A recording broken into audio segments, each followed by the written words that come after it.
اللهم ارحمنا بالقرآن واجعله لنا إماما ونورا وهدى. Sekarang kita mau memasuki acara yang ketiga, yaitu acara inti. Tapi sebelum acara inti dimulai, saya pengen ngecek semangatnya bunda-bunda semua ini. Kan ini sore-sore hujan-hujan. Biasanya kalau ibu-ibu itu kan dari pagi udah pagi-pagi masak, nyuci, jemurin, ngurusin anak kan udah capek ya. Nah, biasanya sore-sore ini tinggal layan-layan nonton TV kayak gitu. Coba ini saya mau ngecek semangatnya bunda-bunda Solihah ini bagaimana? Bunda-bunda Solihah Rutab Al-Qami, apa kabarnya sore hari ini? Alhamdulillah, luar biasa, tetap semangat, Allahu Akbar. Alhamdulillah, ya enggak 100% sih, tapi paling enggak 80% lumayan dah ya untuk menerima kajian dari Ustadzah Latifah, ya 80% cukup, nggih. Oh iya, satu lagi saya mau buatin ini. Ada pantun buat bunda-bunda biar nambah semangat kita ya. Dengarkan baik-baik ya. Dicatat juga boleh. Bunda-bunda Solihah Rutab Al-Qami membeli buah di toko Pak Haji. Jangan pernah lelah belajar bersama Rutab Al-Qami. Insya Allah istana surga telah menanti. Jadi kita itu harus semangat ya dalam belajar menuntut ilmu, itu kita harus selalu semangat. Kalau tidak semangat, tidak jadi, nanti anaknya tidak jadi seperti itu ya. Jadi harus semangat dan semangat. Seorang ibu itu nggak boleh nggak semangat ya. Untuk selanjutnya kita masuk acara yang ketiga, yaitu acara inti. Acara inti ini, inti kajian akan disampaikan kepada beliau Ustadzah Nur Latifah. Mohon maaf mengingatkan kita ini ya, kita sucikan hati kita dengan segala kerendahan hati, kita sucikan hati kita niatkan kita mencari ilmu hanya semata-mata mencari ridha Allah, dan untuk lebih semangat dalam mendampingi anak-anak kita menuju generasi Qurani. Jangan lupa siapkan alat tulisnya, nggih. Kalau yang tidak bawa boleh angkat tangan, insya Allah kita sediakan. Yang tidak bawa, adakah yang tidak bawa alat tulis?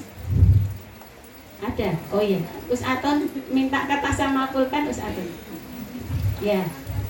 Dan mohon HP di mode silent nggih, bunda-bunda nggih. Mohon dijaga adab bermajelisnya, senantiasa menyimak saat Ustadzah Latifah menyampaikan materi.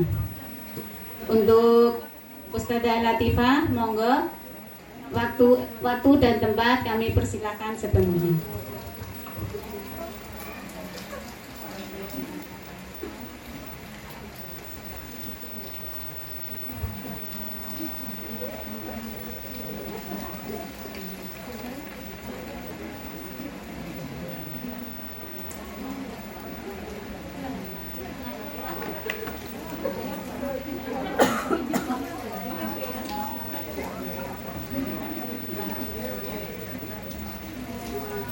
Tes.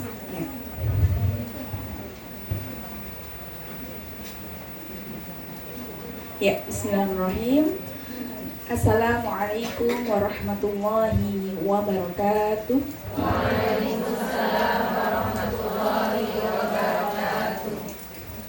Alhamdulillahirabbil alamin. Asyhadu an la ilaha illallah wa asyhadu anna Muhammadar Rasulullah. Allahumma shalli ala Muhammad wa ala ali Muhammad. Rabbi shrah li sadri wa yassir li amri wahlul 'uqdatam min lisani yafqahu qawli, amma ba'du. Alhamdulillah alamin, puji syukur kehadirat Allah Subhanahu wa taala yang meskipun hari ini mendung, gerimis rintik-rintik, nggak langsung bres ya. Ini Allah masih sayang banget sama kita. Ya, saya tadi mikirnya kalau bres banget bawa dobelan baju ibu ya. Silakan untuk berganti baju di kamar mandinya Ruta gitu ya. Tapi Allah masih sayang banget biar nggak klebes-klebes banget, dikasih yang rintik-rintik, Masya Allah. Dan ini adalah salah satu waktu mustajabnya doa. Selain hari ini, di detik ini ini, sore ini banyak malaikat yang sedang mendoakan kita, maka satu titikan hujan ini ibarat satu aminnya makhluk-makhluk Allah gitu ya. Hujan ini makhluk Allah. Maka jangan sampai beranjak dari majelis ini tidak memanjatkan doa. Silahkan sebanyak-banyaknya ya. Alhamdulillahirrahmanirrahim. Terima kasih yang sudah hadir hari ini. Semoga senantiasa Allah tetapkan keistiqomahannya. Kemudian yang belum bisa hadir kita doakan semoga dimudahkan juga segala urusannya. Yang sakit semoga lekas disehatkan. Salawat salam tidak lupa kita curahkan kepada Nabi besar kita, Nabi Muhammad Sallallahu Alaihi Wasallam. Karena dari tangan beliaulah kita kemudian mengenal cahaya Islam ini ya. Tanpa jerih payah dakwah Rasulullah mungkin kita tidak akan pernah merasakan nikmatnya menjadi seorang muslim. Sehingga kita patut bersyukur dan semoga kita menjadi bagian estafet dakwah Rasulullah untuk terus beramal ma'ruf nahi mungkar. Karena mendidik para santri dan anak kita itu bukan proses yang kemudian itu memang kewajiban, itu yang pertama. Yang kedua itu adalah dakwah kita ya. Jadi kalau saya melihat santri itu bukan proses saya hanya sebatas mengajar selesai, tapi di situ ada dakwah saya kepada mereka. Sehingga berbeda ketika mengajar, tidak kemudian memahami bahwa itu menjadi sebuah aset dakwah dengan hanya mengajar itu berbeda. Apa yang menjadi berbeda? Yang berbeda adalah niatnya, ruhnya hidup atau enggak. Karena ilmu Allah itu hanya bisa sampai dari hati yang juga diikhtiarkan bersih, suci, dan kemudian barulah sampai kepada ruh-ruh yang menerima itu. Sehingga kita banyak-banyak beristighfar sore ini. Astagfirullahaladzim. Kita niatkan lagi mencari ilmunya bukan karena ini rutinitas, tapi ini betul kita membutuhkan, dan semoga Allah ridha dari ilmu yang nanti didapatkan di sini betul-betul memudahkan kita mendidik anak soleh. Amin ya robbal alamin. Ya, coba 1, 2, 3 senyum 3 cm. Cekrik. Nah, ya. Coba 1, 2, 3 sapa kanannya. Assalamualaikum, sudah siap belajar hari ini gitu ya. 1. Sebentar, belum. Belum ya. Kanannya dulu, kanannya sambil bilang Assalamualaikum, dijawab Waalaikumsalam. Sudah siap belajar hari ini? Siap gitu ya. Ya. Saya aba-aba ya. Sebelah kanan. Kanannya panjenengan, bukan kanannya saya. Kanannya panjenengan dari sebelah sini ya.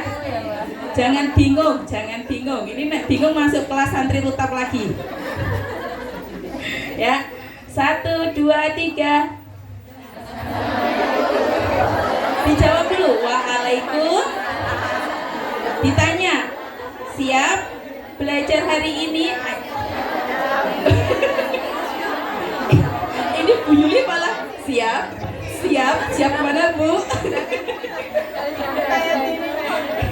Ya, ulangi ya. Diaba-aba asal salam. Kalau udah 1, 2, 3 salamnya yang kompak ya. Siap belajar hari ini. Setelah salam yang kanan menanyakan, yang kiri menanyakan siap belajar hari ini gitu ya. Yang kiri mana toh?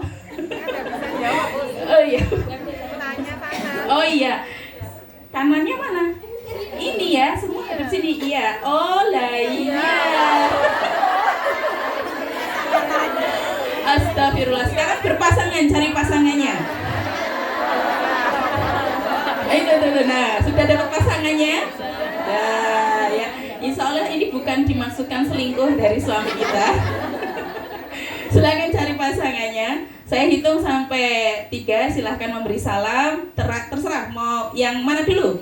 Yang sebelah mana? Kanan dulu ya. Kanan dulu yang memberi salam kepada partnernya. 1, 2, 3.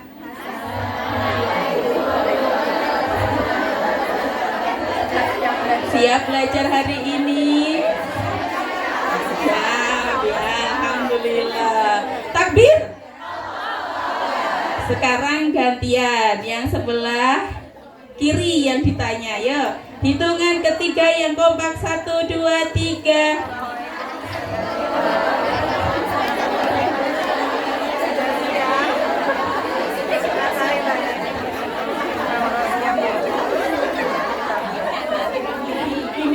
Harusnya HP-nya tuh muter ke sana ya. Lebih lucu yang dilihat gitu ya, Masya Allah. Takbir. Masya Allah. Ya Allah, ya Tuhanku, ya Nabi Muhammad SAW, ridhoi kami memiliki anak yang soleh, hafiz Quran, cinta ilmu, cinta dakwah, dermawan kaya raya, berusaha berjuang untuk menolong agama. Amin, amin ya Rabbal. Ya Allah, izinkan kami saling besanan. Loh, kok gak diamin? Ini kok gak diamin? Ini masih ragu berarti ya. Amin aja, amin aja. Ya kalau diizinkan berarti alhamdulillah. Kalau enggak ya enggak apa-apa. Ya Allah, izinkan kami di sini saling besan. Amin. Siap, besanan.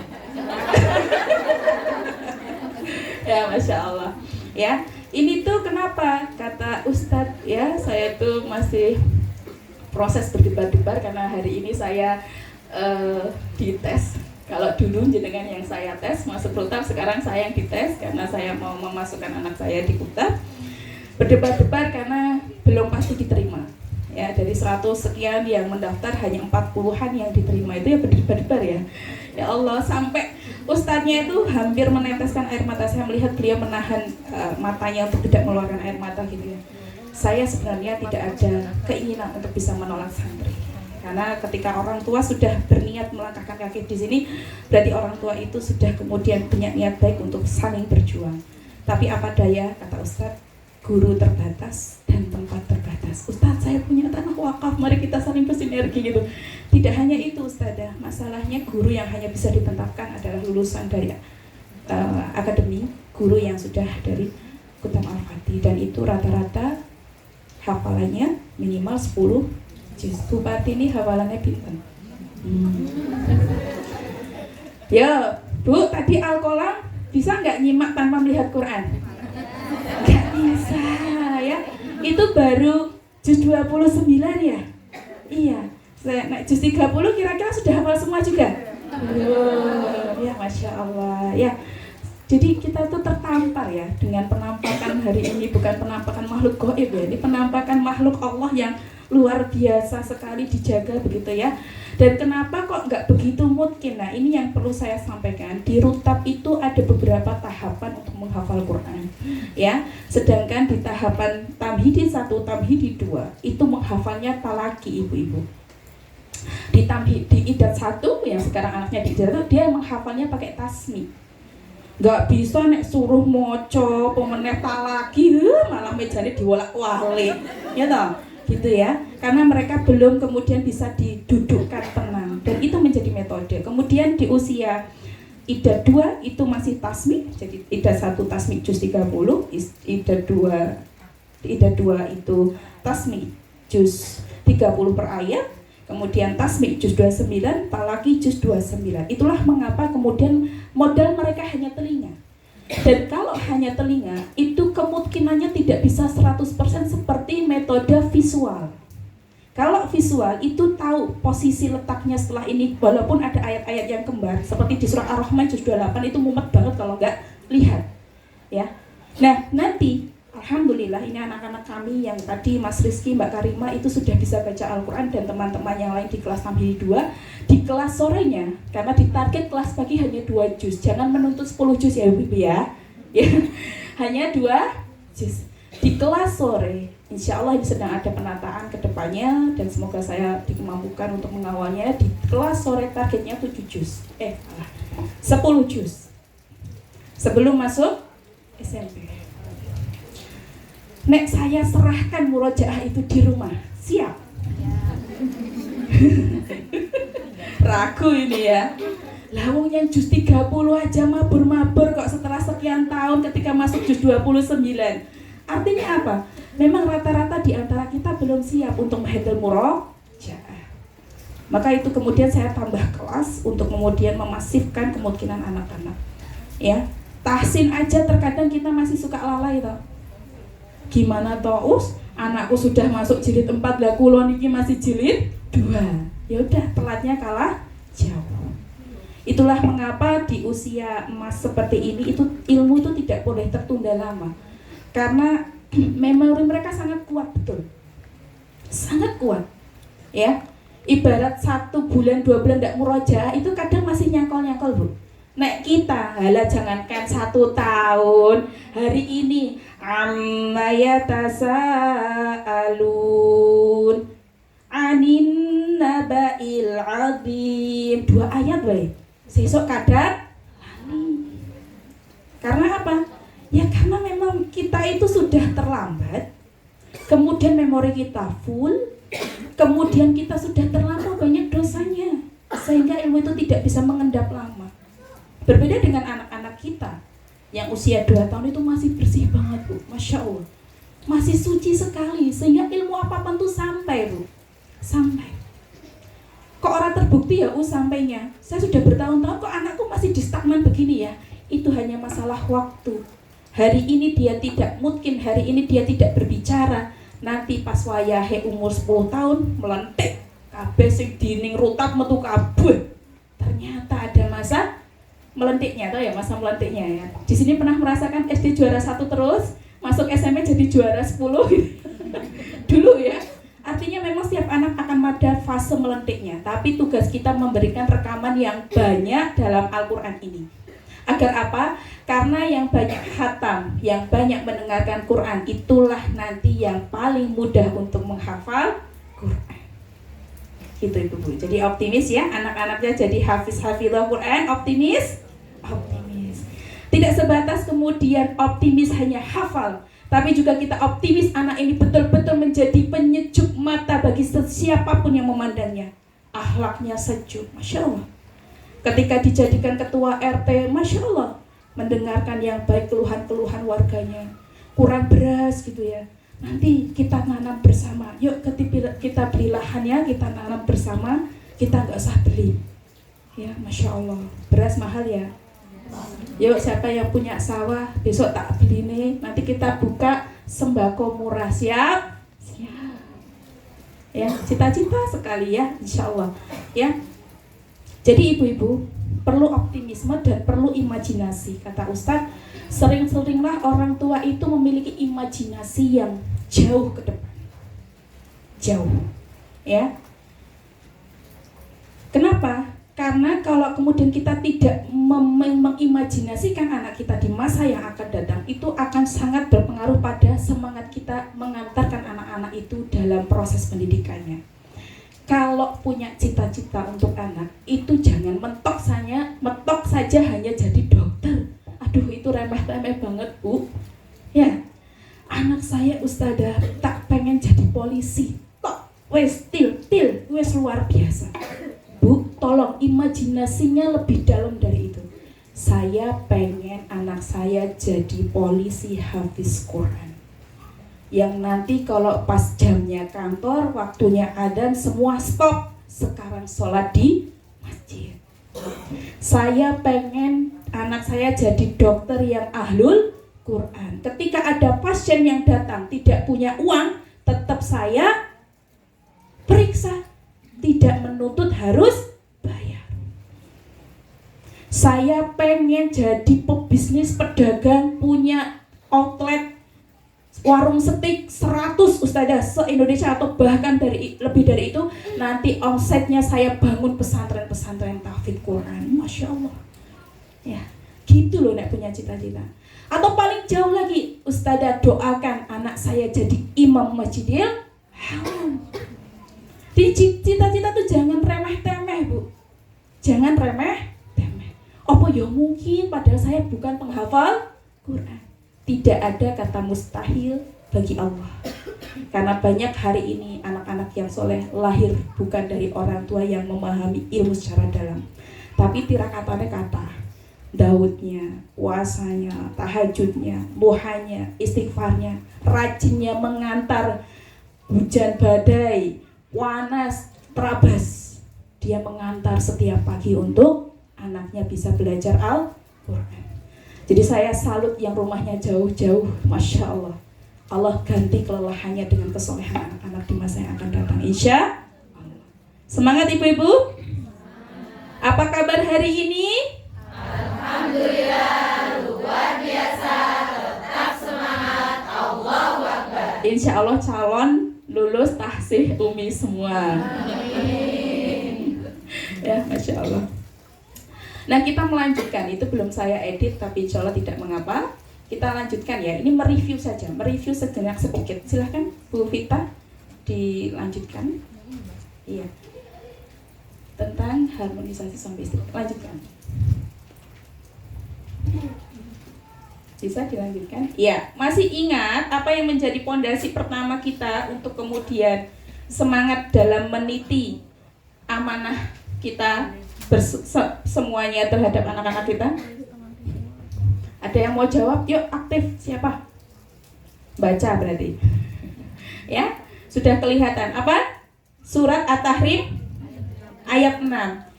Ya ayyuhalladi ya ayyuhal na'amanu ku anfusikum wa ahlikum. Tulisannya terlalu kecil, saya belum sampai At-Tahrim ya. Nah, ibu-ibu semuanya, ini tanggung jawab kita. Jadi bukan pesannya menjaga anak kita untuk masuk surga, tapi menjaga keluarga kita untuk terhindar dari api neraka. Kenapa? Karena peluang kita masuk neraka itu lebih lebar dan luas kesempatannya. Betul? Betul. Ya. Sholat 5 waktu awal waktu.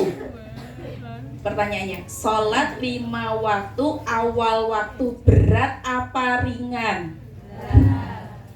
Apa meneh simbok? Lagi masak nanggung, lagi ngeringke nanggung. Tilawah Al-Quran 1 hari 2 halaman berat atau ringan? Masya Allah. Ya Bu Reni, berat nggak? Pulang kerja jam berapa Bu Reni? Jam 4 sore itu aja kalau mau akreditasi rumah sakitnya sampai malam. Ya Bu Dokter Ninin ya, berat ya Bu Dokter ya karena kesibukan. Saya pun seperti itu. Ya. Apalagi puasa Ramadan setiap bulan, setiap 1 bulan ya, sekali dalam 1 tahun. Berat atau ringan? Berat. Sakjane berat nek mboten diwajibkan. Makanya itu sama Allah tahu itu berat diwajibkan. Nek disunahke mbok ora ana sing poso, Bu. Leres napa leres? Salat kalau tidak wajibkan, mbok enggak ada yang mau. Majelis ilmu nek mboten Ustazah Latifah wajibke engko isih ana arisan, isih ana jagong. Leres napa leres? Leres. Terkadang ternyata mewajibkan itu hal yang kemudian baik. Karena kebaikan yang di awal dipaksakan, yang diistiqomahkan, itu akan menjadi sebuah kebiasaan dan kebutuhan. Itulah mengapa kemudian puasa diwajibkan, sholat diwajibkan. Nanti tuh kelama-lamaan tuh pengennya tuh sebagai kebutuhan. Ya, tapi memang luar biasa. Surga itu tidak bisa hanya dengan berleha. Ya toh? Muda, apa tuh istilahnya? Bupati ini tahu nggak istilahnya? Muda, foya-foya. Tua, kaya raya. Mati, masuk surga. Enak amen. Ya toh? Enak amen. Berarti ayat ini nggak bisa berlaku dong. Iya kan? Masuk surga semua aja. Ya toh? Enak banget. Padahal ibu tahu nggak? Usia yang akan ditanya besok tuh usia apa? Usia balita ditanya nggak?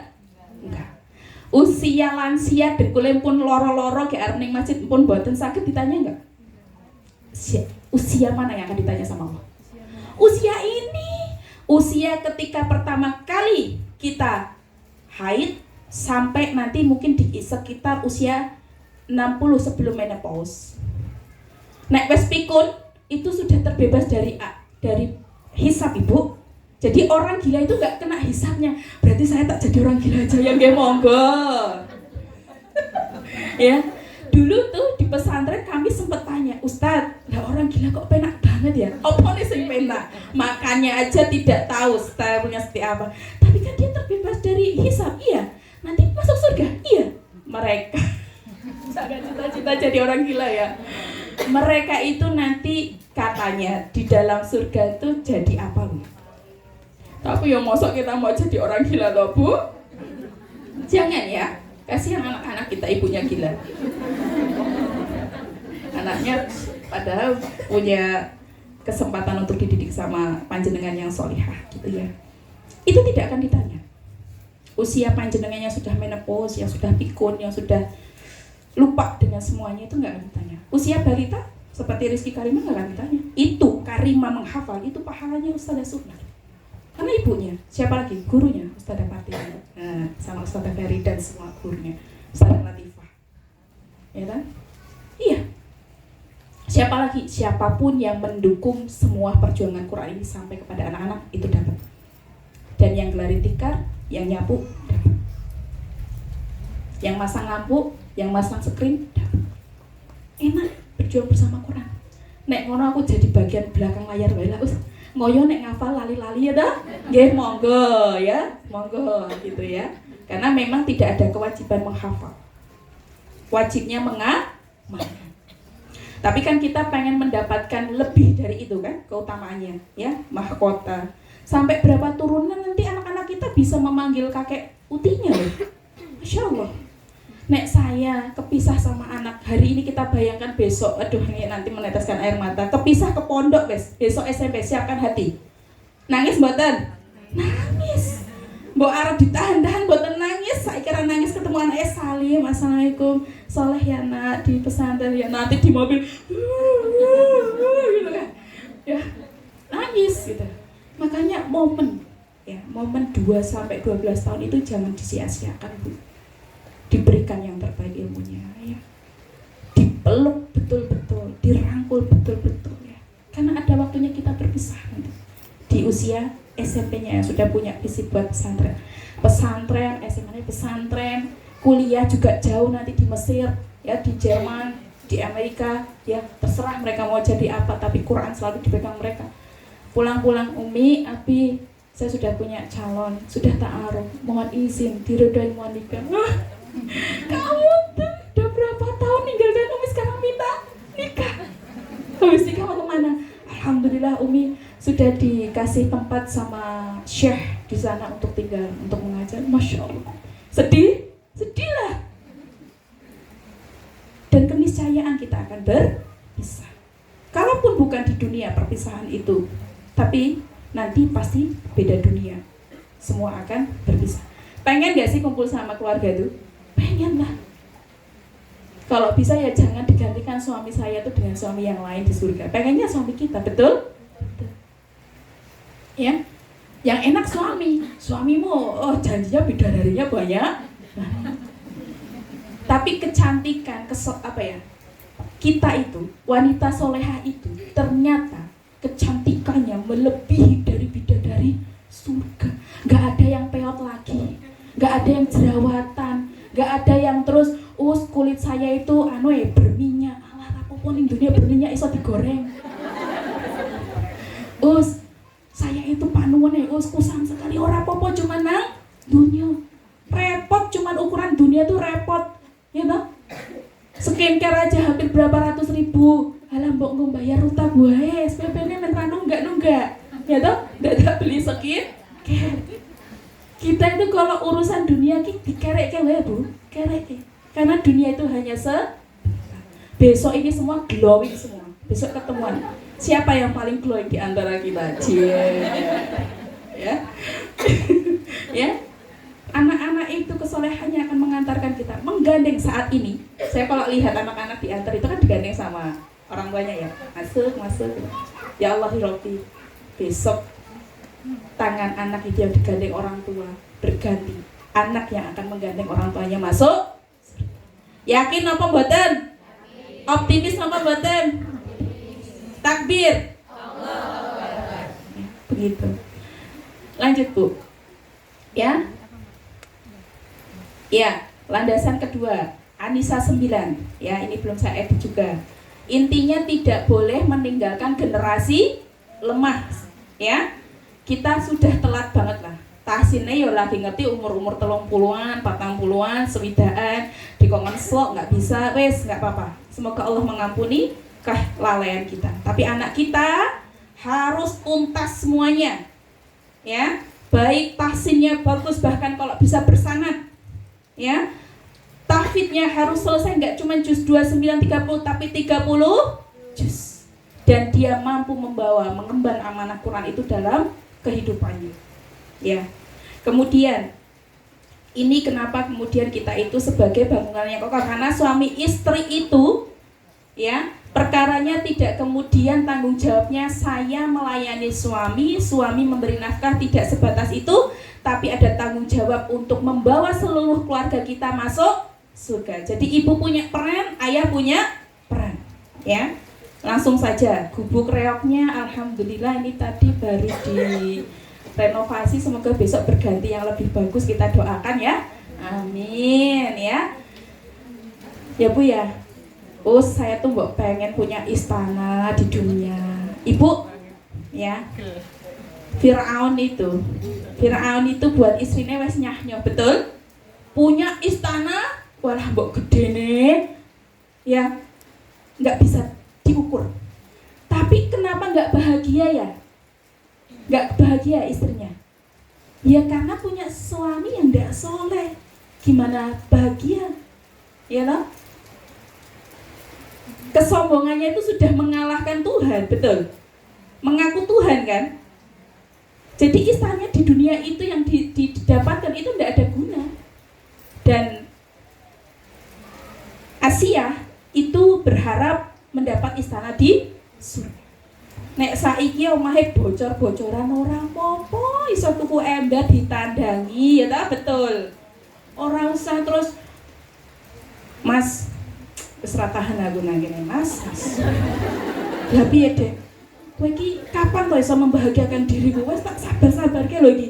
Jare arep ganti gendeng, jare iki arep dikerami. Mana bukti cintamu kepadaku? Wes. Astagfirullah.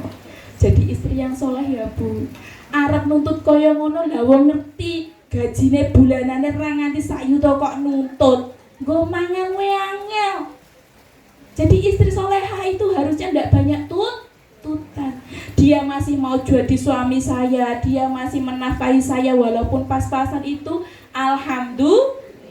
Banyak di luar sana janda itu, ya kan?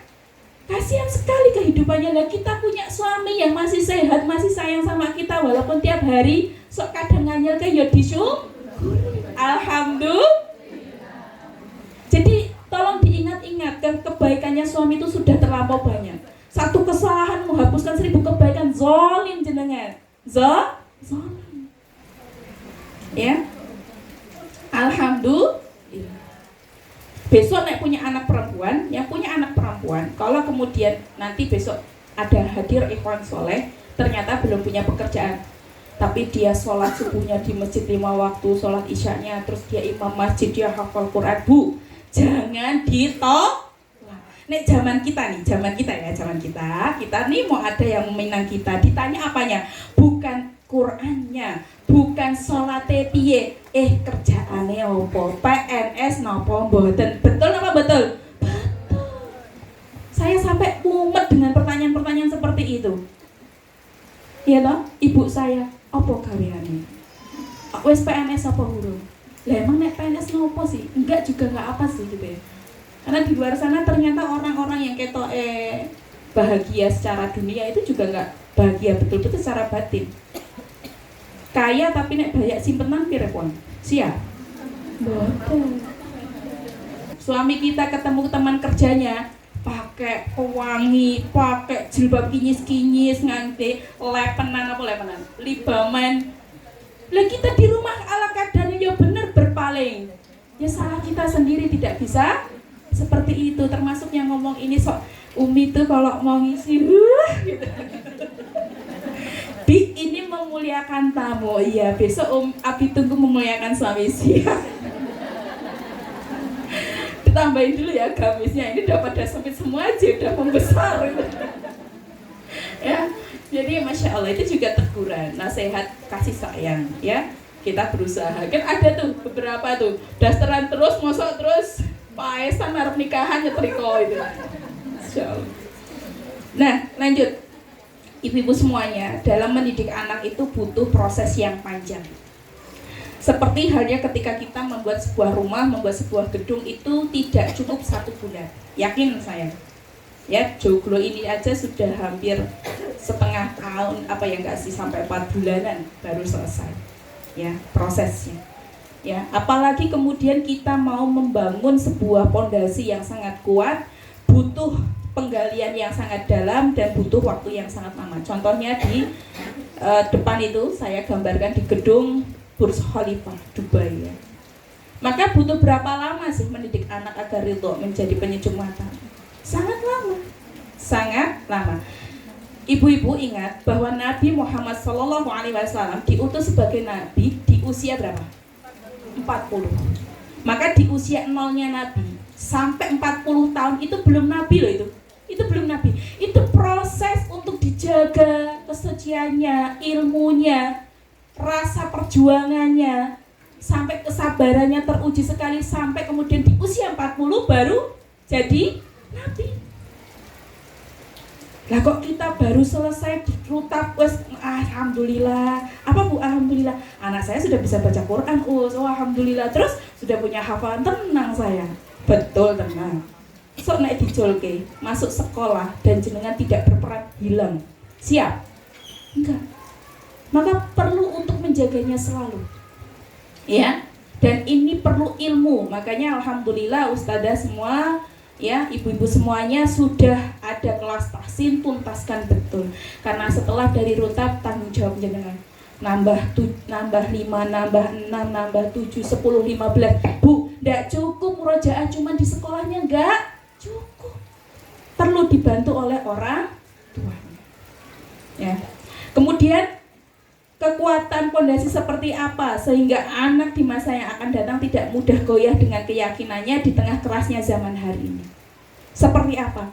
Ya seperti besi. Kalau batu bisa dipecahkan ya. Kalau besi ya bisa juga dipecahkan. Tapi kuatnya kalau saya membandingkan kuatnya seperti batu, kuatnya seperti besi yang kemudian tidak mudah goyah dengan ujian-ujian kehidupan. Hari ini itu dikenal dengan generasi strawberry. Tahu generasi strawberry? Generasi yang tidak siap akan ujian di masa yang akan datang. Endingnya kemana? Dia bunuh diri. Ya kan? Dia jadi psikopat, ya, yang dia kadang normal, kadang gila sendiri, menyayat-nyayat tangannya, ya, makan racun tikus dan sebagainya. Bu, besok anak kita akan jauh dari kita. Kalau kita tidak kuatkan imannya, kita kan nggak bisa memantau 24 jam toh, leres. Besok kalau kuliahnya jauh, ujiannya ternyata berat sekali sebagai mahasiswa, tuntutan profesor luar biasa, dan teman-teman Jerman ya, yang bukan Muslim ya, kebanyakan bukan Muslim ya, itu PSD-nya nggak selesai Bu, solusinya cuma satu Pak, terjun dari gedung, selesai. Dan itu tuh udah kayak pemandangan biasa. Ya karena nggak punya pegangan, ya kan? Dan kita kemudian nggak terus, alhamdulillah anakku muslim, belum selesai. Muslim yang seperti apa? Ya kan?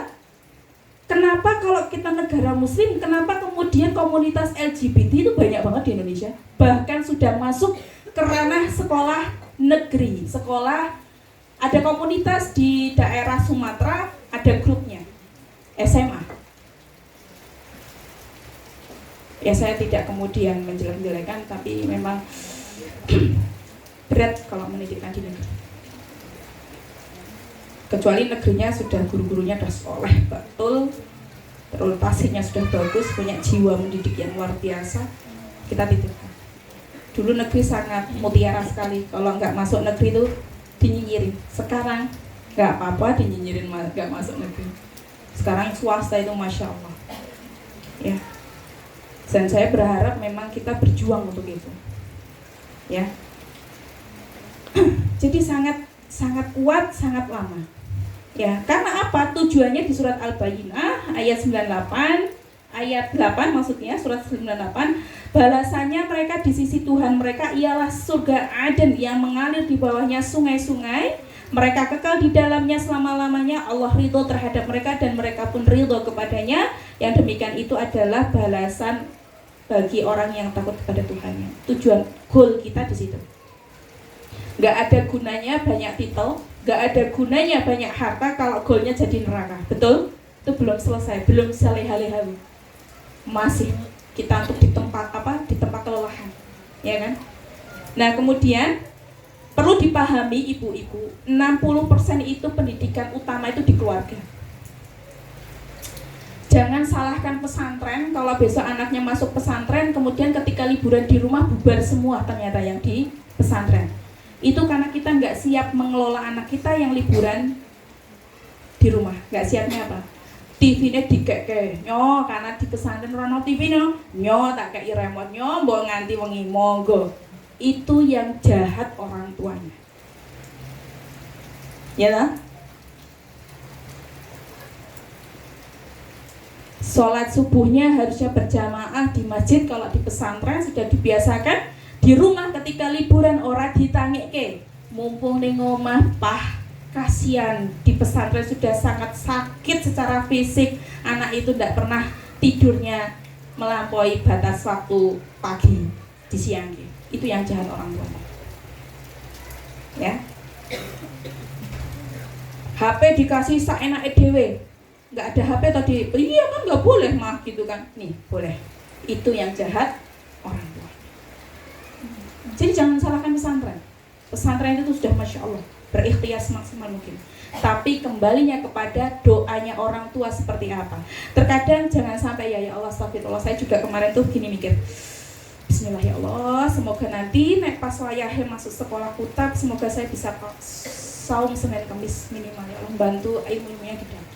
Nanti naik pesantren, semoga saya bisa tahajud malam tiap hari. Orang terus alhamdulillah Bi kita pacaran lagi ya Bi ya, udah gak ada anak-anak, kita makan di mana ya, tidur bablas gak tahajud. Loh, gak bisa kayak gitu. Karena itu nyaut Bu, listriknya sampai. Nek ibunya ndak sama bapaknya ndak berjuang secara doa, itu mungkin anaknya di pesantren nggak bisa nerima ilmu atau bahkan mereka melarikan diri dari pesantrennya karena banyak anak-anak hilang dari pesantren. Ternyata nggak betah. Itu mungkin bisa jadi kita tirakatnya kurang.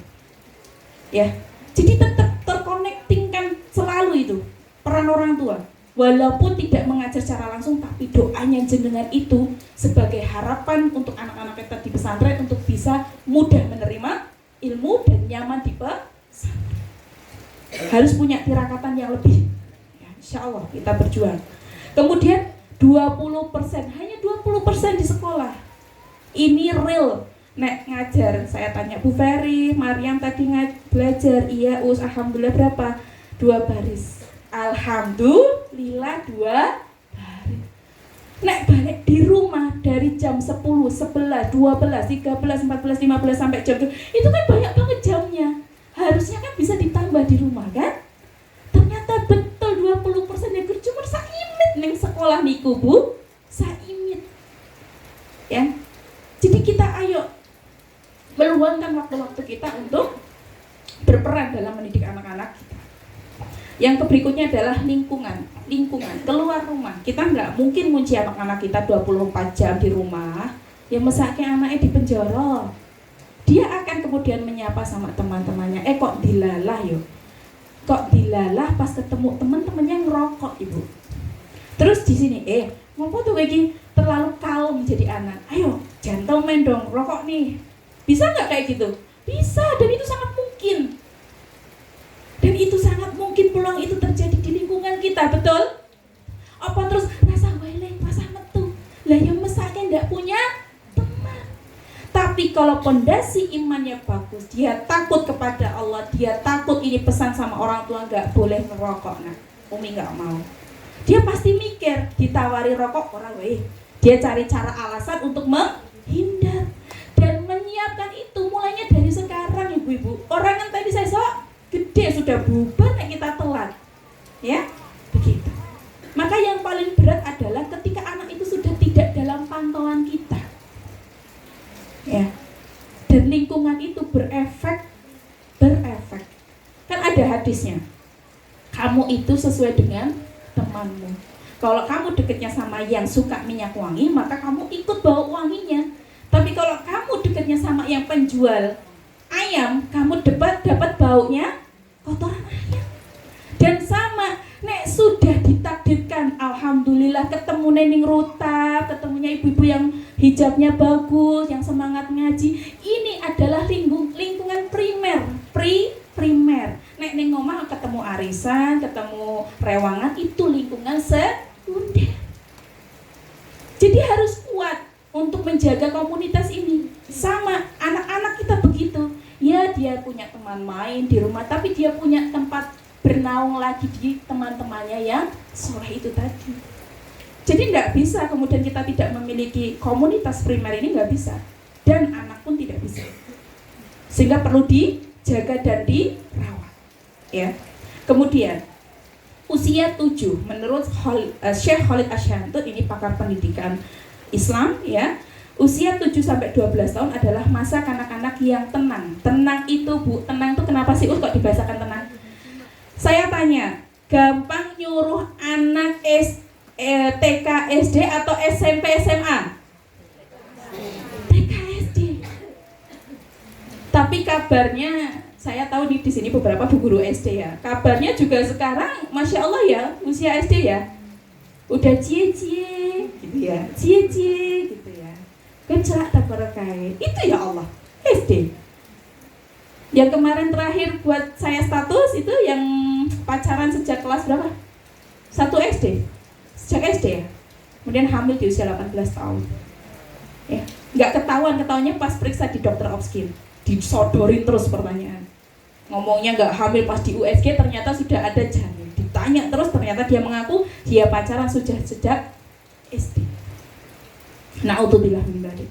Maka ibu-ibu jangan menganggap zaman ini baik-baik saja, enggak. Zaman ini terlalu keras untuk anak-anak kita. Sehingga kalau kita tidak punya peran hatam, kita akan rugi dunia akhirat. Ya. Bila masa kanak-kanak 2 sampai 5 tahun tidak dikawal dengan baik, maka masa kanak-kanak tidak akan tercapai. Alhamdulillah nek hari ini anak kita peci. Mau kemana? Mau ke masjid. Alhamdulillah. Saiki nek nonton cah SMP di kon masjid wangel. Nyata Bu? Ya Allah. Jadi jangan sampai terlambat ibu-ibu. Tanamkan kecintaan ilmu, kecintaan ibadah di usia masa tenang ini. Ojo ngenteni sesok nek pas gede. Alah wong kita saja loh.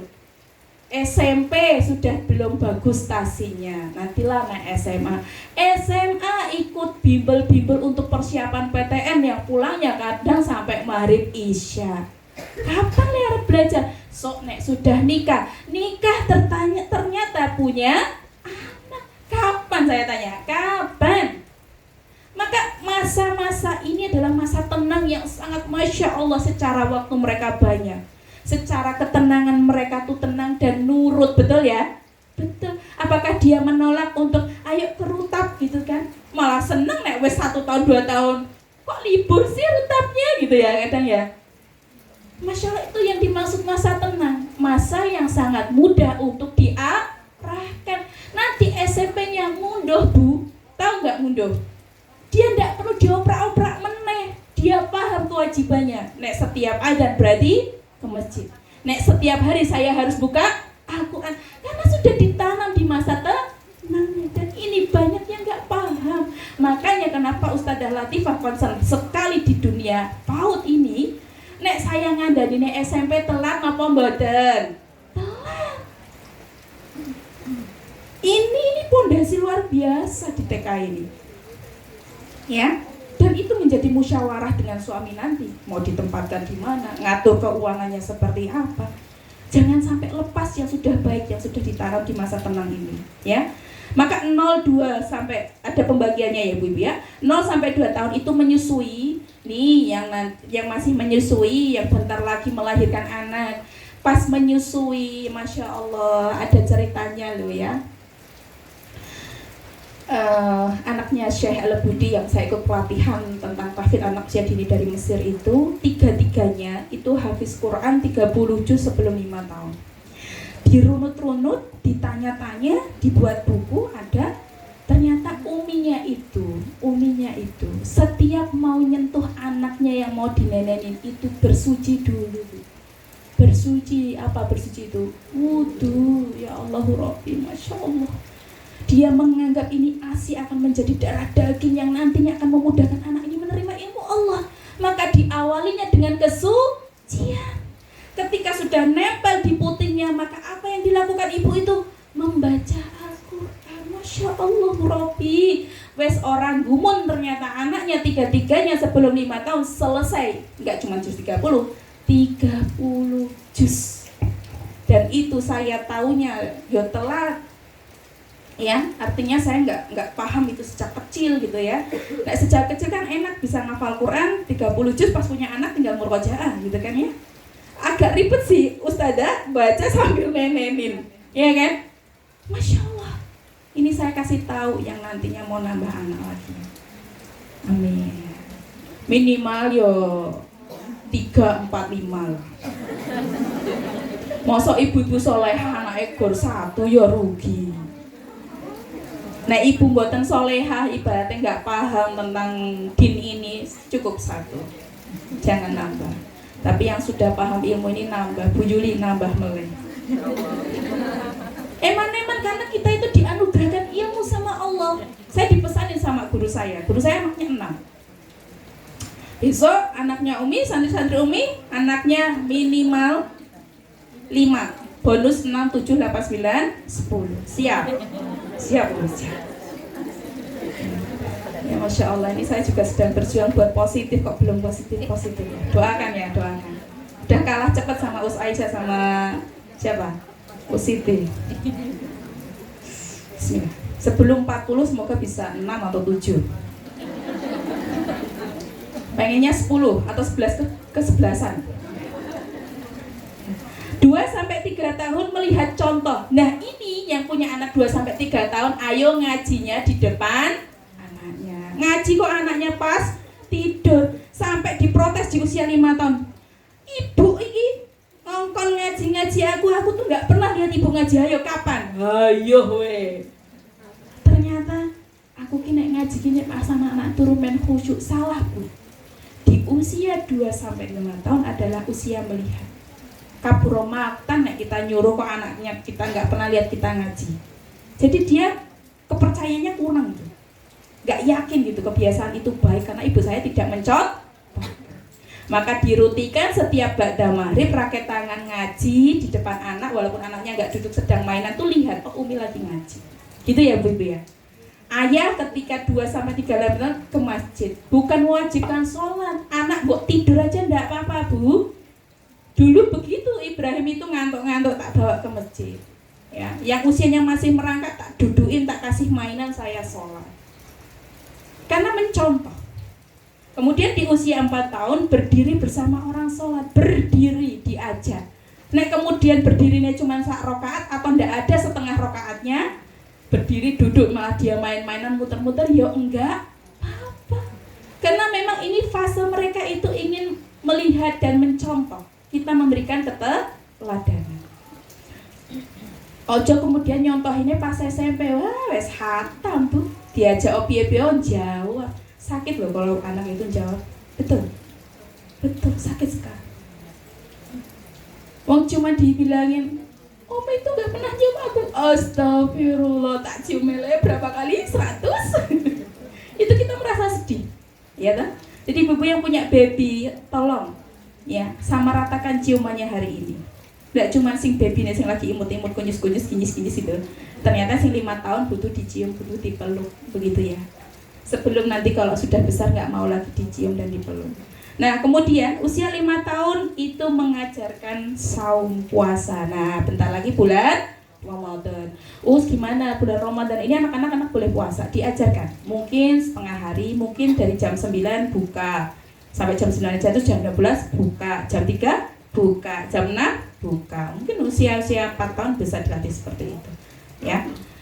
Kemudian kalau misalnya mau berhasil ya untuk pendidikan 0-5 tahun, perlu nggak ayah bundanya harmonis? Perlu ya. Jadi sebenarnya saya tadi juga belajar lagi gitu, saya mencoba merecall lagi pesan-pesannya Pak Yai Ustadz Budi Asharia. Sebenarnya pelatihan yang dibutuhkan itu bukan parenting judulnya, harmonisasi suami istri.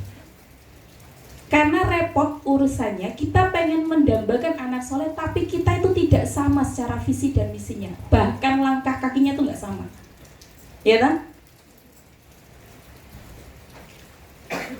Ibunya semangat betul ngajarin Quran, tapi ayahnya udah toh kok Quran terus, ayo dek nonton game.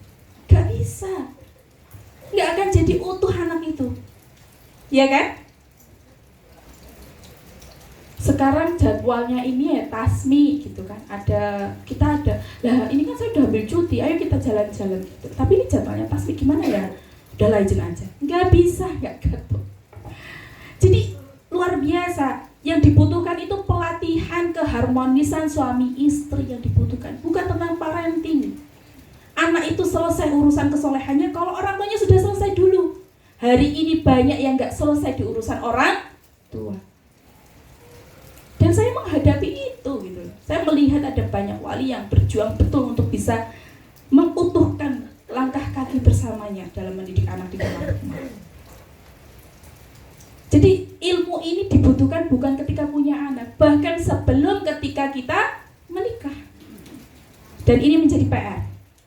Nah, kemarin mungkin masa lalu kita melalui proses pernikahan kita bukan di jalur yang Allah ridhoi, bukan dalam taruh misalnya atau pacaran sudah bertahun-tahun, ditaubati, diistighfari, besok nek punya mantu ndak boleh kemudian kenalan dulu yang lama, pacaran dulu. No. Nek sudah tobat itu jangan sampai diulang kembali. Ya. Yuk kita buat budaya yang kemudian baru. Pacaran itu sesuatu hal yang tabu. Ta'aruf itu sesuatu yang sangat umum. Jangan kebalik. Itu cukup di kita saja. Ya. Cukup di kita. Jadi kuncinya ayah bundanya harus harmonis. Ibu, anak-anak itu di usia 0 sampai 5 itu lagi sayang-sayangi sama papa mamahnya. Lagi apa ya? Bondingnya itu pokoknya sentuhan fisik banget gitu. Ini misal saya tuh misal LDR-an atau saya LDM-an, Pak Afri dinas gitu ya. Berapa bulan, wes kangen, saya tuh udah kangen banget, Masya Allah. Misalnya kemarin umroh gitu ya, udah kangen gitu, pengen ngobrol gimana dan sebagainya. Kalah Melayu nih koro, anak-anak, Abi, bapak sama kita ya Abi ya. Padahal suami istrinya sudah menunggu-nunggu untuk bisa tidur bersama dengan suami. Kira-kira suaminya itu diridhoi nggak kumpul sama anaknya atau kalah meneh tau orang anaknya? Diridhoi nggak? Tenang nih. Apalagi yang punya anak cewek, itu jealous banget kita ya, punya anak cewek itu, gitu ya. Sayang banget sama kita itu ya. Laki-laki Maria. Yang dicium pertama kali pulang dari kantor Maria. Uminya nanti terakhir. Itu kalau nggak ketiduran. Terkadang kita itu butuh sentuhan fisik sesuami istri. Tapi loh Bu, tapinya ada tapinya. Lah memang usia ini tuh lagi bonding-bondingnya ya sama orang tuanya. Ya toh? Jadi nek misalnya anaknya lagi rindu banget sama ayahnya, lagi pengen bobok sama mamahnya, kita gimana caranya? Bisikan dong. Sekarang ayah bobok sama anak-anak dulu ya, kan dikangenin. Nanti malam pasang alarm kita bangun. Gitu. Ini yang belum nikah ada apa di sini? Oh ada. Tidak apa-apa ya Ustadzah Nia, insya Allah tahun ini nikah, bismillah. Begitu. Jangan terus, nggak boleh tidur di kamar. Sudah Umi siapin kamarnya sendiri, lemarinya bagus, kemarin suara kas, ini kasurnya. Ibrahim bobok di sana. Enggak kayak gitu, enggak. Bubar nanti kayak gitu. Ya nggak apa-apa, karena memang lagi fasenya ibu-ibu. Dan perlu harmonis nggak apa kayak gini? Perlu. Ya, waktunya adzan, harusnya ke masjid. Nanggung kita lagi pesen makanan di rumah makan. Udah wayahe sholat isya. nanti aja lah diakhirkan. Gak bisa. Kalau sudah sepakat kita pengen menanamkan 5 waktu di masjid, cari masjid di dekat rumah makan. Makanya nggak bisa kemudian kita mengutuhkan anak kita soleh kalau kita itu masih belum sama langkah kakinya suami istri. Ya, kira-kira yang jelas kita itu pengen harmonisnya seperti apa? Jangan sampai harmonisnya seperti Abu Lahab, di mana harmonisnya itu berputar pada dosa dan permusuhan. Ya, kenapa? Karena Abu Lahab itu sepakat dengan istrinya untuk sama-sama melukai hati Rasulullah, membenci Rasulullah. Bahkan setiap ketemu orang nyinyir, mau kemana? Mau ketemu Rasulullah. Dia itu orang yang bodoh, pembohong, tidak benar apa yang dia sampaikan. Enggak usah ke sana. Bu, jangan sampai jadi pembawa api ya di sini ya. Jangan ya. Jangan. Ya, harusnya dapat hidayah bertemu Rasul, tapi karena ketemu Abu Lahab dan istrinya, kemudian kakinya berhenti untuk tidak bertemu Rasulullah. Podo, ini lagi PSB ta? Ya ta, PSB. Gimana anaknya dirutab? Alhamdulillah. Bisa mengikuti. Alhamdulillah. Berat enggak? Berat enggak ya? Sampaikan, Masya Allah di situ tuh anak kita nanti bisa baca Quran gitu ya, bisa hafal Quran. Dengar-dengar itu ada sekolahnya, orang tuanya kayak gimana? Anak kecil, tinggal duduk mendengarkan pulang dapat snack. Ya, kayak itu berapa bulan sekali? Sebulan sekali. Nek orang iso nonton YouTube ora apa-apa. Izin kalau Uslatifah itu baik sekali. Batinnya astagfirullah ya enggak ya? Ya iyalah, Bu. Enggak baik, jenengan tuh enggak tak terima di sini. Ya toh? Saya itu melihat jenengan tuh husnul dan jenengan tuh baik semua. Ya walaupun dalam prosesnya ternyata Masya Allah Ustadz itu punya visi luar biasa, ada kelas tahsin. Lah piye ceritane mendapatkan hafiz Quran, ibune reso maca Quran. Ini mimpi dari mana jenengan itu? Ini tuh hubungannya dengan targetan di sekolah. Ya toh? Iya, sampaikan. Ada kelas apa lagi? Ada cuma 2, nggak ada 10. 2 kan kecil, ya toh? Berarti enak-enak. Biayanya murah insya Allah. Ya toh? Tenang. Terus toh daripada TK aku rasa jawab mang ketemu Uslatifah. Begitu Bu, siap ya Bu ya. Ayo dong, dibantu saya tuh cari murid. Ya Allah, ini tuh lagi memperbanyak calon pisan saya tuh. Ya Bu ya. Seneng gak sih dirutab? Atau ada setengah beban yang luar biasa di sini? Iya sebenarnya tapi ya gimana lagi? Lah gimana? Ya, ini memang sesuatu yang harus kita jalani bersama karena pendidikan yang saya pahami itu sempurnanya di keluarga. Kalau masih nitip kayak lonti, mohon maaf, panjenengan salah sekolah. Ya, taunya bayar SPP, nggak tahu PR-nya apa, nggak tahu anaknya ngomongnya apa aja di kelas. Ya, salah sekolah. Sekolahnya rutab adalah sekolah yang kita ingin bersinergi. Ya, nah modelnya kayak Abu Lahab itu keduanya harmonisasi dalam kemaksiatan. Ini jangan sampai. Kemudian ada keluarganya Fir'aun, cuman salah satunya ini juga jangan. Kalaupun sekarang masih melalui di tahap yang berproses untuk bisa bareng-bareng, banyakin doanya. Allah itu tidak pernah tidur dengan doa-doa kita. Ya. Kemudian kita berharap ya, jangan juga gitu ya. Jangan juga seperti kisahnya Nabi Nuh yang hanya Nabi Nuhnya aja yang soleh. Anak istri tidak terbawa sampai surga. Ya.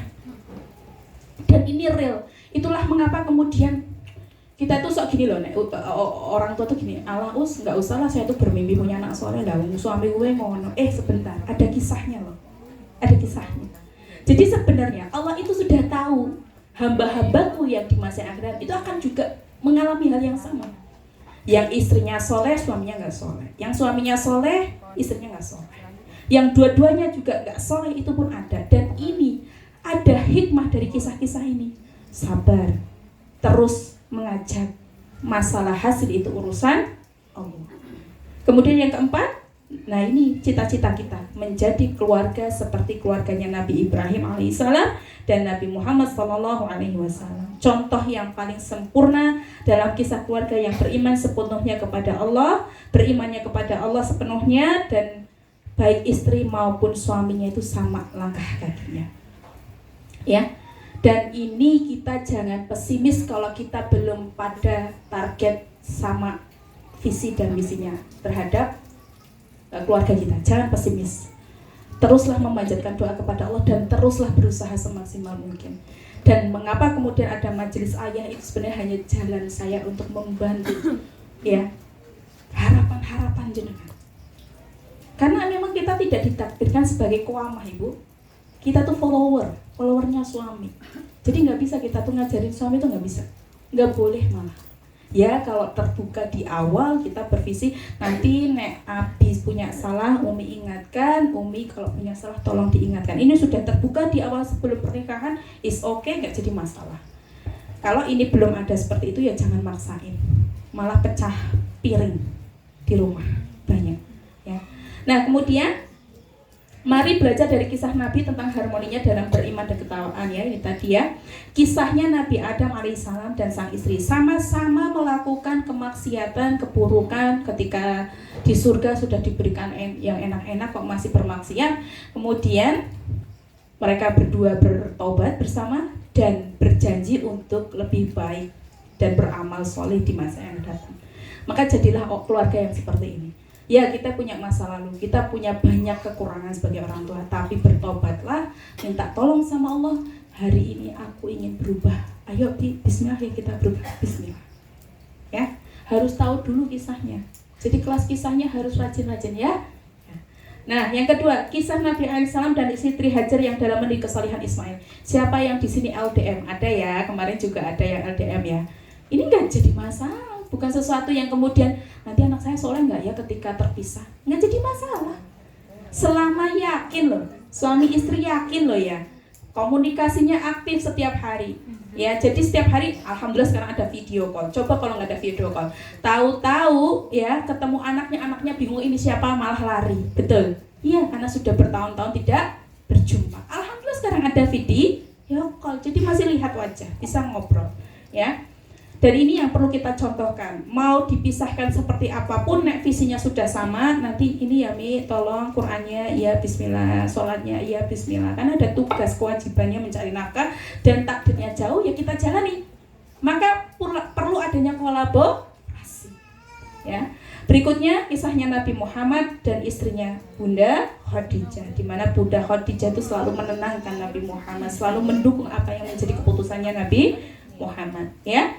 Kemudian ada kisahnya bersama Bunda Aisyah, Bunda Zainab binti Khuzaimah. Ini nanti kita coba teliti, pelajari lagi di kisah-kisah di kelas kisah kita. Nah, maka ibu-ibu, ada 3 hal keselarasan harmonisasi suami istri untuk membangun kesolehan ananda. Pertama, 1, kita harus sepakat bahwa menjaga anak-anak kita soleh adalah tugas dari amanat ayat Allah di surat At-Tahrim. Kita akan dipertanyakan tentang kesolehan anak kita dan kita punya tugas untuk menjaga anak-anak kita masuk ke dalam surganya Allah. Yang kedua, kita perlu sering-sering tobat setiap hari, Bu. Tobat itu nggak kemudian terus pas melakukan kesalahan sekali terus nggak mau tobat lagi. Bahkan disunahkan untuk setiap sebelum tidur itu kita bisa untuk sholat tobat 2 rakaat. Karena saya nggak yakin kita tuh setiap hari nggak melakukan dosa, tuh nggak yakin. Rakyat tangan pasti cuma sedikit, pasti kita melakukan dosa. Ya, dan kemudian berusaha untuk menjalankan apa yang menjadi pesan dari surat At-Tahrim tadi. Jadi semua perangkatnya itu, dari yang kemudian menjaga harta, dikasih uang sama suami, tolong ditanya ini hartanya dari mana. Kalau memang sudah sepakat loh ya, maksudnya saling terbuka. Tapi nah ini belum sepakat, ini juga menjadi sesuatu yang sangat repot kalau ditanya, malah nanti jadinya pecah rumah itu. Jadi yang penting adalah meyakinkan pendapatan keluarga itu pendapatan yang halal dan thayyib. Semoga saya berdoa wali rutab tidak ada utang di bank. Amin.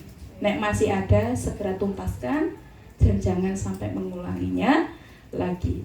Karena dosanya riba itu sama halnya berzina antara ibu dan anak kandungnya. Ya, Masya Allah, pejuang-pejuang anti riba ini luar biasa pokoknya. Jadi nek ada kebutuhan hidup, tahan Bu, sabar, nabung, sistemnya nabung. Nek nabung ning omah ki mesti entek lah, itu ada buku tabungannya Rutab, dipenuhin lah. Kalau di rumah nantinya endingnya diambil lagi buat beli sayur. Ya, tahan diri untuk segala kebutuhan yang belum prioritas. Ya, daripada kita masuk lubang kemaksiatan. Ya. Kemudian ya, suami istri itu ibarat dua roda. Ya. Anak adalah roda-roda kecil yang harus berputar, tetapi perputarannya tergantung pada perputaran dua roda utama, yaitu ayah dan ibu. Jika kedua roda itu berputar dengan baik, setelahnya Ustazah Vita, setelahnya saya di sini. Nah, ya. Ketika kemudian tadi ya, jika kedua roda itu berputar dengan baik, maka roda-roda anak itu akan berputar selaras dengan putaran yang pertama itu tadi ya.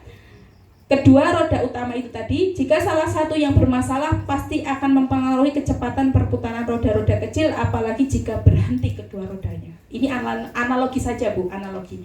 Ini kalau di Jerman itu banyak Bu, sepeda kayak gini. Jadi anak-anak itu sebenarnya kayak pura-pura ngayuh, tapi sebenarnya rodanya keangkat gitu ya. Yang ngayuh orang tuanya. Nah, di sini saya belum menemukan seperti ini. Ada ya? Ada juga sepertinya. Nah, jadi kuncinya itu ke bapak ibunya. Anak ngikuti. Ya, ada ceritanya misalnya bapaknya suka pemanah, suka manah. Anaknya lihat ayahnya suka manah. Terus dia pengen latihan memanah. Kira-kira anak itu akan jadi pemanah nggak? Akan jadi pemanah karena diberi pelatihannya, diberikan alatnya. Betul? Anaknya suka nari sama bundanya, yaudah les nari yuk, les nari. Dia suka jadi penari nggak? Jadi penari. Anaknya jadi penyanyi, ibunya atau bapaknya jadi penyanyi, ya toh? Diberikan alat musiknya, dilatih untuk menyanyikan. Lama-lama seneng nggak dengan nyanyi? Seneng. Dan itu di Rutab pengen membiasakannya anak seneng Quran. Itu nggak selaras hasilnya nek wong tuane nggak pernah buka Quran. Jangan bermimpi nek kita saja tidak pernah buka Quran setiap hari.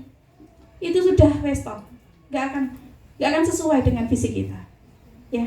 Maka bismillah. Bisa nggak? Bisa. Anak itu tergantung orang tuanya. Itulah mengapa anak itu fitrahnya itu ya Masya Allah. Fitrah itu jangan kemudian. Kan sekarang banyak ya Bu ya. Saya termasuk orang yang tidak kemudian sepakat dengan kemudian melihat ada konsep di luar sana yang kemudian anak biar menemukan bakatnya sendiri. Itu ada di luar sana konsep-konsep seperti itu. Mohon maaf saya tidak begitu sepakat. Dan memang ada beberapa asatid yang kemudian menyampaikan yang dimaksud fitrah itu bukan kemudian emang anaknya suka petakilan kok suka manjatin ya biarin aja. Enggak seperti itu. Fitrah itu iman, kesolehan. Lah saiki wes toh nggak usah diajarin Quran. Dah dia waktunya bermain, ya bermain terus Bu nanti. Betul nggak? Ya toh, biarkan dia menemukan bakat sendiri. Ora iso anak itu menemukan bakatnya sendiri. Kita yang memaparkan, kita yang menyuguhkan. Ya kan? Anak itu ngikut orang tuanya. Seperti sepeda ini. Ya toh? Gampang banget kok. Mau dijadiin apa toh anaknya? Dokter. Beliin alat dokternya. Ya kan? Masukkan kepada museum-museum kedokteran. Bacakan buku-buku kedokteran. Lama-lama anaknya suka jadi begitu. Polisi, belikan baju polisinya. Latihan untuk ngaruh ke mobilnya. Lama-lama seneng gak jadi? Seneng. Apalagi orang tuanya membanggakan. Oh besok ya kamu harus jadi polisi. Makanya ibu-ibu ayo setiap naik jilid apresiasi anak itu. Siapkan hadiah terbaiknya. Kenapa? Oh tahu mama papa itu seneng toh nek saya masuk jilid. Ini nanti kita program baru ya insya Allah ya Ustazah. Kita mau buat seperti apel pagi, upacara. Tapi upacaranya menghadirkan anak-anak yang sudah naik jilid dan kita beri hadiah. Ya ustadzah insya Allah kita walaupun dengan dilahannya ya 80 anak kemericik kayak gitu, kayaknya yang paling oke tuh di rumahnya Mbah Mo ya insya Allah. Jadi nanti kita panggil Ananda Ibrahim, Masya Allah masuk Quran, beri tepuk tangan now, kasih hadiahnya. Senang gak anak? Senang. Bangga gak? Bangga. Itu mengapa saya melakukan itu ketika Ibrahim masuk Quran, hadiahnya mbok 20 ono. Padahal regane 5.000-an, 10.000-an, tapi anak seneng gak? Seneng. Dan itu harus kita lakukan, mengapresiasi. Lama-lama anak itu menjadi bangkit rasa cintanya. Oh, mama papa tuh seneng nek saya dekat Quran. Ya? Iya. Nggak cuman ketika pinter baca kemudian kita beri hadiah. Jangan kebolak-balik. Yang diwajibkan itu dekat Qurannya dulu. Masalah baca ngikut, masalah rapi tulisannya ngikut. Terus mohon maaf ibu-ibu, Rutab itu kan sudah jelas ya visinya apa toh? Deketin anak ke Quran, ya toh? Bisa baca Al-Quran, punya hafalan. Lah kok jenengan ki terlalu banyak tuntutane. Us pokoknya tak peseni sebelum masuk SD ki kudu iso maca lancar. Astagfirullah. Saya tanya, ibu-ibu semua sudah bisa baca? Sudah. Itu materi umum banget ya? Iya. Bisa nggak diajarin di rumah, Bu? Bisa. Nek di sini berapa menit dibaginya? Itu aja baca Quran cuman Ibrahim, Mbak Rizka kemarin iya us berapa halaman? Setengah, us cuman setengah. Dirutab. Kok nuntut pengen bacaannya lancar? Mbok yo ayo to kita tuh kerja sama nek baca tak jenengan saged to le ngajari. Saged nek kurang lancar yo diajarke. Mosok kabeh-kabeh di pasrah ponggolke karo rutab mumet gurune le bagi waktu anake 20 kuwi wis 3 ustadzah. Iya ta? Tulisan rapi. Kita bisa enggak? Bisa, kita semua bisa nulis. Kalau orientasinya pada ilmu umum, ayo cari sekolah yang lain yang seperti itu, bukan di sini. Betul enggak? Sudah jelas dari awal brosurnya mau ngapain di sini ya toh? Lah kabeh kok saya ngajari gurune. Nanti gurune mumet. Astagfirullah, ini targetkan harus begini, harus begini. Enggak, kita punya visi, kita punya kurikulum. Udah jalankan apa yang menjadi kurikulum utama kita. Ya toh. Lah saya tanya, apa jenengan ki bantu ustadzah murojaah semuanya? Enggak bisa juga kan? Tahsin. Enggak juga kan? Maksudnya enggak terus tiap hari semuanya. Itu kan berat, Bu. Nah, yang berat itu bisa kita harapkan ustadzah untuk memaksimalkan. Maka yang namanya gunting kok hurung terampil megangnya ya dibantu. Orang apa di rumah, betul ya? Kita sepakat ya Bu ya, seperti itu ya. Ya, membaca loh, kita tuh SD sampun saged membaca sedoyo kok. Bisa nggak ngajarin membaca? Bisa, tinggal itemnya dibuka aja, gitu kan? Gitu. Nek semua ditumpahkan di rutab, Masya Allah sekali ya. Berat sekali tugasnya, padahal cuman berapa menit gitu kan? Karena itu tadi pendidikan yang paling banyak waktunya di mana? Alhamdulillah beralamin. Penutup ya ibu-ibu semuanya. Ya, ada amanah yang berat di pundak kita semuanya. Ya, setiap kita adalah pemimpin dan akan dimintai pertanggungjawabannya atas kepemimpinannya.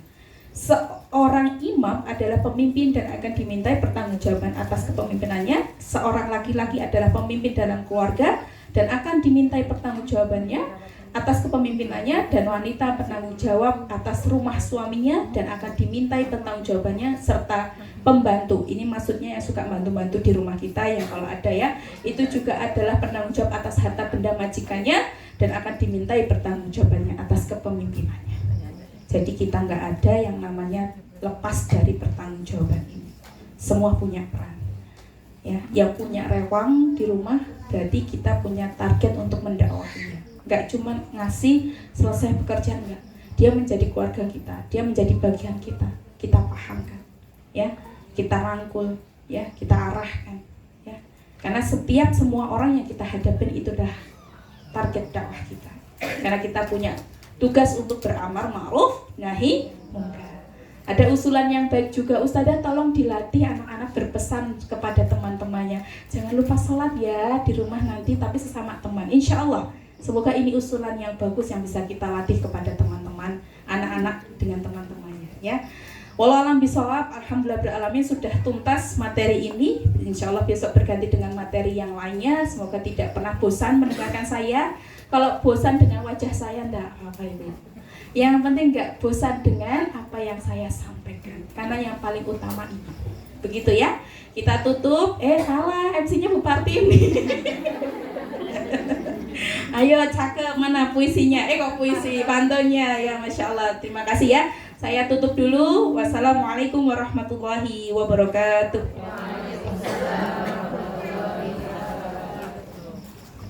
Alhamdulillahirabbil alamin nggih. Jazakumullahu khairan katsira kepada Ustazah Nur Latifah yang telah menyampaikan ilmunya pada sore hari ini. Masya Allah sekali nggih bunda-bunda.